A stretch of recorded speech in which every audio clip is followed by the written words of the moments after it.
For today's video, nag-crave nga tayo kaya nagpunto tayo dito sa Yakigay. Dito lang tumatatagpuan sa Dr. Lascano Street, Diliman, Quezon City, o, di ba? Yakigay yan. Maganda rin dito sa Lorena, may tulugan, may tulugan. Nagpapahinga pala yung mga oro nila. Kaya, ayan, o. Malaki rin yung dust nila. Ayan, meron pa rin dito sa baba. Maganda rin pumesto rito dito sa baba kasi may kita mo talaga yung serve nila yan, o, di ba? Maluwag, tsaka liwanag sa mata. Ito nga pala yung mga, inilalagay dun sa pagkain nila. Di ba naman tawag yun eh. Ito naman yun sa bilain, di ba? Medyo malaki rin. At yan lahat ng in-order namin yan, ano yan, Dynasty 699, lahat na yan. Ito all point, may matira man dyan, okay lang, hindi mo kailangan magbayad kapag hindi mo naubos, o diba? Ang dami, ang sarap niyan.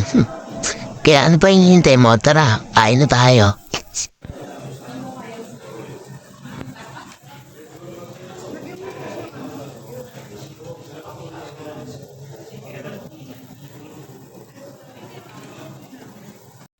Una-una agad tinira dito itong sashimi. Sarap yan. Sagot. Sarap daw, di ba? At sunod ko naman tinikman na itong talaba. Ayan, fresh yan. Fresh from the kusina. Nalagyan ko lang yan na lemon. Tapos, hinalo-halo konti. Nilagyan ko ng suka. Ayan, tapos, kinain ko na. Ano nasa masarap? Sumagot ka, papayata, masarap. Di ba? Sarap daw. At dito tuturuan ko kayo kung paano gumawa ng baboy na nilagay sa dahon. Yan, lagyan mo ng sauce. Minagturo, lagyan mo rin ng cheese. Yan, manuun mo, kagagawa pa na yung turo mo, Tapos nilagyan ko ng, basta yun na yun yung, basta yun na yun, putakan, alam niya na yan. Gusto niya, kinain ko na, Tangina mo, biluhan ka. Ano lasa? Masarap daw ulit.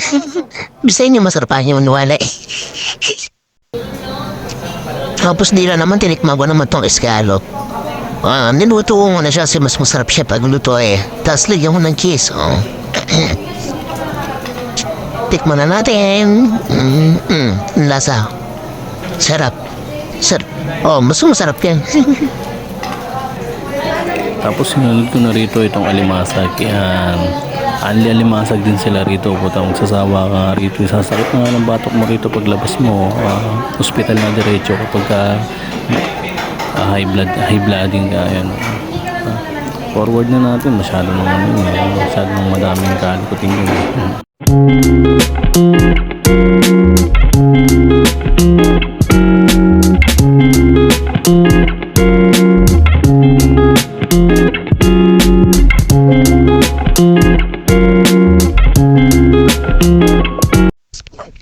Tapusin ko na rin pala tong video na to. Bali, paparita ko na sa inyo kung saan makikita yung menu.